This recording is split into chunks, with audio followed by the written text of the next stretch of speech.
Hello viewers, আজি এটা নতুন ভিডিও লৈ আহিছো আপোনালোকৰ মাজত। টেংকিৰ ভিডিও, সেফটি টেংকি। টেংকিটো কিমান ডাঙৰ তাকে অলপ দেখুৱাও আৰু কেএনচিৰ গাঁথনি দিছি আপোনালোকক দেখুৱাৰ কাৰণে ভিডিওটো আৰম্ভ কৰিলো। আৰু যিসকলে আমাৰ ভিডিওটো চাই আছে লাইক শেয়াৰ কৰিব, সাবস্ক্ৰাইব কৰিব চেনেলটো আৰু ভিডিওটো শেষলৈ চাব। আহকচোন ভিডিওটো আৰম্ভ কৰোঁ কেনেকৈ বনাইছো টেংকিটো। या आमार टेंकिটো আপনার গাঁথনি কিছু করা হয়েছে, 3খন ওয়াল গাঁথা হয়েছে। এতিয়া 5 ফুট লেভেললৈকে হয়েছে গাঁথনিখন।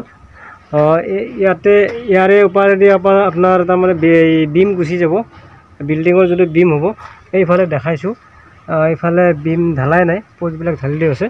একেলগে তাৰমানে এনেকৈ প্ৰত্যেকখন ৱালতে আপোনাৰ বিমটো তাৰমানে গুচি যাব, মানে প্ৰত্যেকখন ৱালতে বিমটো গুচি যাব। মই দেখাই আছোঁ আপোনালোকক বঢ়িয়াকৈ।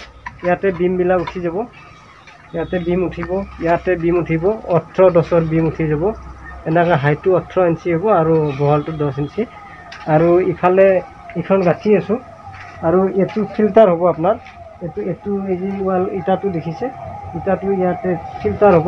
এইটো চাইড ফিল্টাৰ, ইয়াতে পানী থাকিব। আমি ইফালেদি পাইপ লগাই বাহিৰত লৈ যাম, পানীটো আউট কৰি দিম।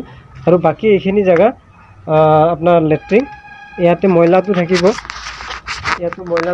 ইয়াতে এখন ওয়াল হ'ব। 2 ফুটৰ ওয়ালত 2 ফুটৰ ওপৰত এটা বিম থাকিব, বিমৰ ওপৰত এটা ওয়াল থাকিব। আৰু এইখিনি মানে এটা চেকনা থাকিব আপোনাৰ, পানী তাৰমানে ময়লাটো যাতে ডাইৰেক্ট সেইটো ৰুমত যাব নোৱাৰে, সেইকাৰণে ইয়াতে এটা চেকনা 1.5 ফুটি চেকনা এখন দিয়া যাব, এনেকৈ দীঘল কৰি। আৰু আমাৰ টেংকিটো আপোনাৰ বহলটো আপোনাৰ এনেকৈ 13 ফুট আছে, এনেকৈ 15 ফুট আছে। এটা ৰুম আমি হল কৰি দিছোঁ। গতিকে ভৱিষ্যত তাৰমানে সেইফালে আৰু বাঢ়ি যোৱাৰ পৰিকল্পনা আছে বিল্ডিংটোৰ। গতিকে সেইকাৰণে ডাঙৰ কৰি আগফালেও এটা হ'ব টেংকি। গতিকে এই বিল্ডিংটোৰ আপোনাৰ 10টা ৰুম আছে, 10টা ৰুম, চিৰি আৰু বেলকনি বাদ দি কিনে 10টা ৰুম আছে। গতিকে ডাঙৰ বিল্ডিং এইটো, 3200 স্কুৱেৰ ফুটত হ'ব। গতিকে সেইকাৰণে টেংকিটো ডাঙৰকৈ বনাই গৈছে। আৰু ইয়াতে আপোনাৰ ময়লাটো ইফালৰ পৰা সোমাব, ইফালৰ পৰা তাৰমানে বিম চিম ঢালাৰ পিছত আপোনাৰ এই ভিঠাটো গাঁঠিম। আৰু ভিঠাটো মোটামুটি হ'ব আপোনাৰ এই ৰছীডালক লাগি যাব, এই যি ৰছীডাল দেখিছে বান্ধা তাকলৈকে ভিঠাটো হ'ব। টেংকিটো সিমানে হাইট হৈ যাব। আগতে ইয়াতে এতিয়া তাৰমানে 5 ফুট লেভেললৈকে তাৰমানে গাঁঠি লৈছোঁ। 5 ফুটৰ ইয়াতে বিমটো যাব। এইটো বিম আপোনাৰ ইয়াকলৈকে 5 ফুট আছে, এই বান্ধটোকলৈকে, এই বান্ধটোকলৈ 5 ফুট আছে। গতিকে ইখান ৱাল হোৱাৰ পিছত আমি বিমৰ কাম কৰিম। তাৰপিছত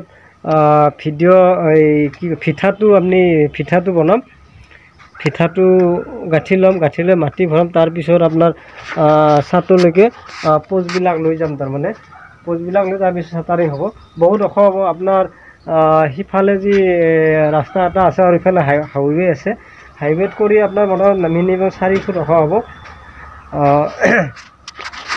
আৰু আমি এই মছলা যি মাৰিছোঁ, এই বালিটো আপোনাৰ এই বৰমা এই চাইডৰ পৰা আনিছোঁ, শিলৰে গুড়া হয়। মছলাটো বৰ ধুনীয়া হৈছে, তাৰমানে 10 ইঞ্চিৰ গাঁথনিৰ কাৰণে শিলৰে গুড়াই চাওক, শিলৰে গুড়া এই বঢ়িয়াকৈ দেখাই দিছোঁ। এতিয়া আৰু ভুটান চিমেণ্ট ব্যৱহাৰ কৰা গৈছে। ইয়াতে ভুটান চিমেণ্ট দিছোঁ, তাৰমানে কি যাতে টেংকিটো মজবুত বেছি হয়। এই ভুটান চিমেণ্টৰ বেগ পৰি আছে ইফালে। আৰু পোষ্টবিলাক আমি ঢালা নাই, মানে কি এই পোষ্ট চাৰিওফালে 4টা পোষ্ট ঢালা নাই। আমি গাঁথনিখিনি 5 ফুট লেভেললৈকে হ'লে আমি পোষ্টবিলাক ঢালি দিম। অহাকালি ঢালিম পোষ্টবিলাক। ঢালিলে তেতিয়া আপোনাৰ কি কয় টেংকিটো মজবুত হয়। আৰু এই 4খন ৱালতে আপোনাৰ তাৰমানে এনেকৈ বিম উঠি যাব, ইখনতো উঠিব, সিখনত উঠিব। সেইকাৰণে মাজত এটা ৰুম কৰি দিছোঁ, টেংকিটোও মজবুত হ'ব। গতিকে ইফালে কাম কৰাই নাই, ইফালে কাম কৰিবই আছে। ইফালে খালি এই মাটিটো পেলালে আমি আৰম্ভ কৰি দিম। আৰু এই টেংকিটো আপোনাৰ কি কয় কেনেকুৱা হ'ব, টেংকি সেফটি টেংকি কেনেকৈ বনায় তাকো আমি দেখুৱাম। শেষৰ ভিডিঅ'টোত দেখাম, টেংকিটো যেতিয়া কমপ্লিট হ'ব আপোনালোকক দেখুৱাম বঢ়িয়াকৈ। টেংকিটোৰ মাজত কেইখনমান পাৰ্টিশ্যন লাগে, কেনেকুৱা ছিষ্টেম কৰিব লাগে, সেইখিনি বস্তু আপোনালোকক বুজাই দিম। গতিকে নেক্সট ভিডিঅ'টোত আপোনালোকে দেখা হ'ব। আৰু টেংকিটোত এটা ইমান ডাঙৰ টেংকি বনালে কিমান টকা খৰচ হয় সেই খৰচটোও কম আপোনালোকক, আৰু মিস্ত্ৰীক দিয়া সহকাৰে মাল মেটেৰিয়েল সহকাৰে কিমান টকা যায়, আৰু ইমান ডাঙৰ টেংকি বনালে কিমান দিনকলৈকে তাৰমানে ব্যৱহাৰ কৰিব পাৰে সেইখিনিও আমি নেক্সট ভিডিঅ'টোত বুজাই দিম। আৰু ভিডিঅ'টো চাই থাকিব, আপোনালোকে মৰম দি থাকিব, আমি যাতে এড কৰি আৰু ভাল ভাল ভিডিঅ' বনাই আপোনালোকক উপহাৰ হিচাপে দিব পাৰোঁ। গতিকে আজিলৈ ভিডিঅ'টো ইমানতে সামৰণি মাৰিছোঁ।